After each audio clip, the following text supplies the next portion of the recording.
Today on Do It Yourself, we have a nice video on troubleshooting an engine cooling system.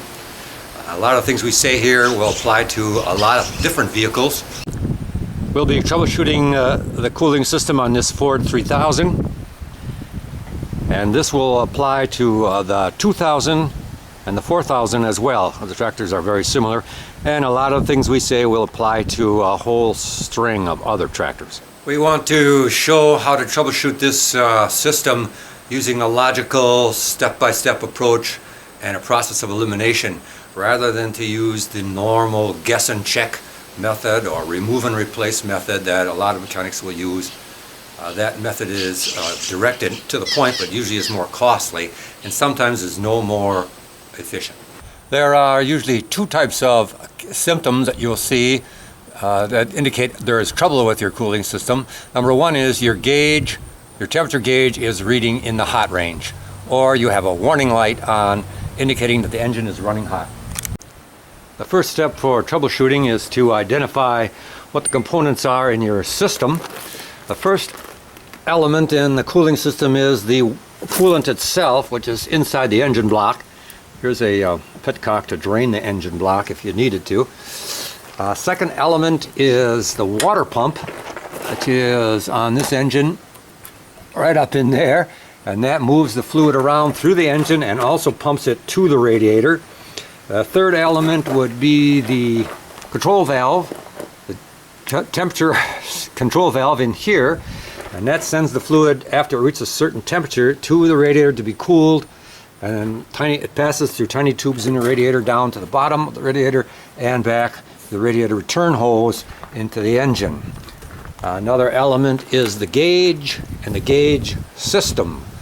So you might have a warning light or a gauge. In either case, you have a temperature sensor on the engine which moves the gauge. And in this case, the gauge is reading in the hot range, actually pegging out against the stop.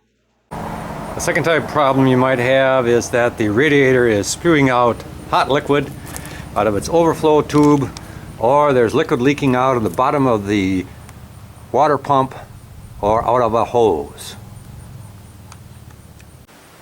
A third element would be the thermostat, which is in this housing here. It's a tiny valve that opens and closes to allow the fluid to go to the radiator to be cooled. It is temperature sensitive to the water in here, and it opens at a certain temperature. With this kitchen temperature gauge inserted into the top of the radiator, I've got a reading of less than 90 degrees of the coolant at the top of the radiator. Yet the temperature gauge is still reading at the high end of the range. The warmest the coolant gets is 110 degrees, so I suspect that the gauge is either faulty or the thermostat is not opening. I opened the dashboard and checked the wiring in the gauges. They appear to be okay. This gauge set has a small voltage regulator that controls the amount of current going to the gauges. There is tested at 12 volts coming in to the voltage regulator and 3 volts going to each of the gauges. So I think the gauges are getting the proper amount of current. The thermostat is relatively easy to get at, so next I'm going to remove and test the thermostat. This is a handy tool to loosen frozen or corroded hoses. Just slip it between the hose and the fitting after you've removed the clamp and work it all around. The thermostat has been removed and inspected. It appears to be in good condition. After testing in a pan of heated water, the thermostat opens at about 192 degrees Fahrenheit and closes smoothly and completely. So I'm not going to replace it. So the next thing to check is the temperature sending unit, which screws into the engine block near the front or the side, somewhere down in there. By the way, there is the sending unit and its connector just above the water pump in the front of the engine. I removed the temperature sensor and connected it up to ground, a solid clean ground on the engine, and that appears to be okay. Here is the temperature sensor unit. It is packed with a substance that increases or decreases the resistance in accord with the temperature. You can test the resistance in the temperature sensor with a multimeter like this. Here I have a reading of about 450 ohms at air temperature. Here I have set the temperature sensor in a pan of water that I have heated to about 180 degrees. Here we are testing it again, and you can see the resistance has gone up to about 1500 ohms, which leads me to believe the sensor is okay. So I got the temperature sensor removed. I got it in a pan of water. I heated the water to 180. I heated all the way up to 200, and the gauge is still within the not overheated range, in the operating range. And right now it's still at 180. So I got this grounded there, and I got the connector, a jumper wire from the connector there. So the temperature gauge is reading in the normal range at about 180. So that tells me for sure that the gauge is probably calibrated okay, it's probably accurate. And if it does go into the hot range, it is because the engine is running too hot. So now that we know the gauge is good, the next two possibilities are the radiator itself or the water pump. Let's look at those in more detail. Another element in the cooling system I should have mentioned is the fan belt. If the fan belt's not snug enough, the fan could slip and then it wouldn't be moving enough air to cool the radiator. But that's pretty obvious to most good mechanics, and it's not the case here. A visual inspection of the water pump reveals that everything is sound on it. The fan is sound. There's no bearing play. There's no noise or clatter coming from the pump. And there's no leakage coming from the pump. So I suspect that the pump is probably the least likely at this point. That leaves the radiator itself. One aspect of the radiator I should have mentioned earlier is the cap, the radiator cap. This is a spring-loaded valve. When the pressure gets high enough, this valve cracks a little bit and allows the hot fluid to go out the radiator overflow tube. But that is not the case with this. The seal is all very good. The spring pressure, the spring tension is good. This is like a new cap. So I don't think that is anything to do with the possibility. Visual inspection of the radiator would be to check the fins to see if there's clogging in the fins. There's no clogging. That's apparent. Visual inspection reveals that the fins have almost no clogging, no dust and dirt accumulated there. Nobody put a piece of cardboard in front of them. So the fins are all okay. A common problem with a radiator is that these tiny passageways here where the water goes through, where the coolant goes through, can become clogged with rust and scale over time, especially on an older engine like this. So that's a high possibility with regard to this tractor. The rust and accumulation should show up at the bottom of the radiator here, and if I remove this hose, I should probably get a pretty good idea of how much rust and accumulation is in there. I'm suspecting, since the fluid is so clear, they have already, the previous owner has already flushed and cleaned the radiator, so I'm not expecting any problems there. I've removed the grill, and I think we've got to the bottom of our problem on this. There is some bad damage to the radiator that occurred somewhere along its lifetime. It has been repaired, but these 4 channels are blocked off. They are not passing coolant, and that would be just enough to cause an overheat problem. Just enough to prevent not enough cooling liquid to be returning to the engine. So I've decided to remove the radiator, have it repaired, or replace it.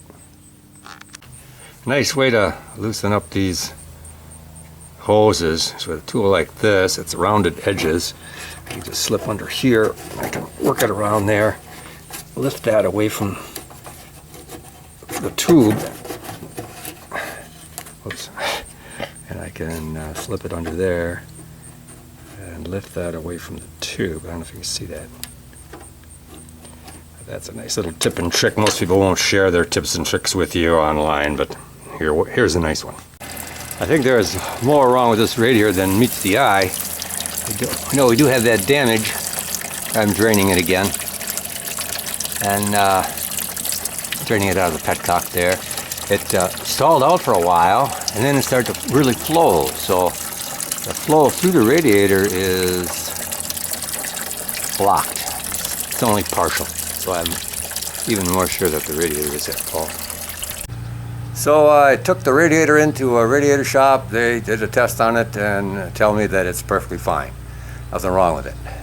So that leads us to believe we have to look somewhere else. So I'm going to take the lower radiator hose off here. Got that down. I got it loose.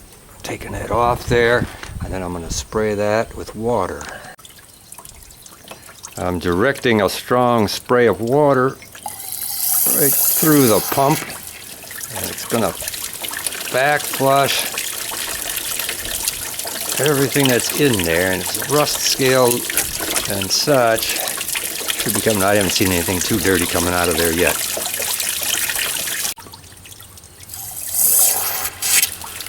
Take a look at that. I'm getting this white milky stuff coming out of here. You know what I think it could be? I bet somebody put radiator stop leak in the system and it's accumulated inside the engine. Do you think? Although the cooling system flush did not reveal any rust or corrosion in the engine block, I'm going to remove the pump. I've got the water pump off. Got it cleaned up a little bit. This water pump has really 5 components. The impeller and the case, pulley, and the inlet casing and inlet housing right here. So you don't have to replace the inlet housing. So I just replaced the impeller and the case. It comes with the pulley. So that's what we're going to do next. I don't know what's the best to do, but I'm using 2 small screwdrivers to separate the case from the housing. And after a lot of difficulty, that is appearing to work. Here's the pump open. Everything looks just as fine as can be here. The fins are not corroded, broken or anything. Impeller's not slipping. So there's absolutely nothing wrong with this, probably nothing wrong with this pump, but here's the new one, and it's going on next. This is the water pump inlet housing. I'm just cleaning it up a little bit. I see there's some corrosion pitting on this surface here, which may be a factor in the flow. And I also see there may have been an air leak. There's been an air leak in this area. So maybe this housing has something to do with the low pressure that the water pump was delivering.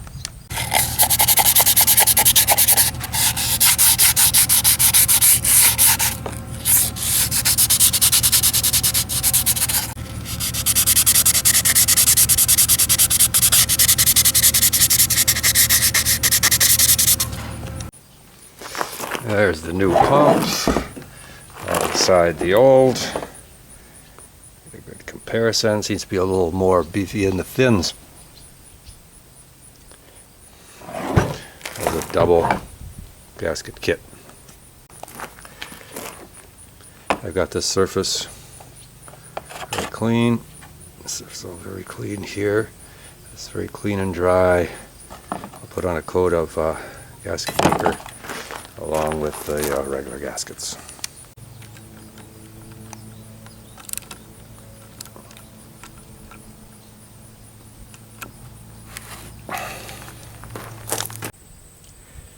Got the new water pump installed. Torqued the pump bolts to 18 foot-pounds. And torqued the larger bolts that mount the case to the engine to 23 foot-pounds, approximately. The fan is on right when it's grabbing air and pulling it across the engine. So make sure the fan is centered and all 4 bolts are snug. Now I'm going to torque those to the spec. The spec is. slip the fan belt over the fan blades, engage it with the crankshaft pulley right down there, engage it with the water pump pulley there, and then lastly flip it over the alternator pulley right here. The alternator has to be forward and has to be able to move on that fitting, has to move way forward in this case to get that on. And now it's ready to be tightened. And next to put the radiator in, I remove these bolts from the bottom here, and I'm going to put the radiator in and work it over the fan, and then I'm going to tip it side to side and put those bolts in afterwards. Believe me? Watch this.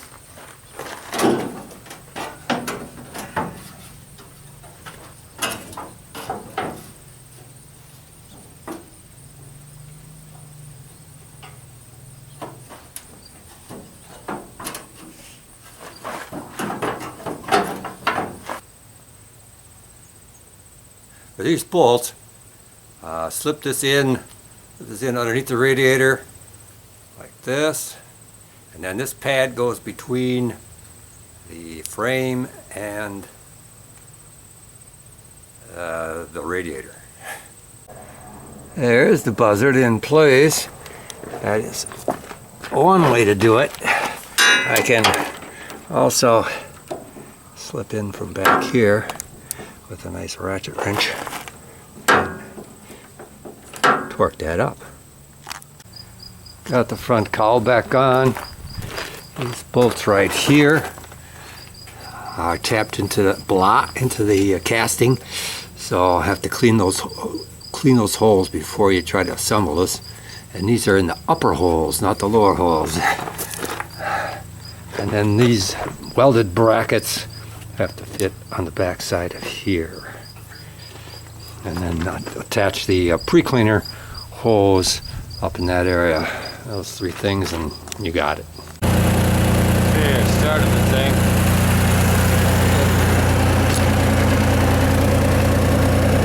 So where the temp is. Where the temp is when it's cold.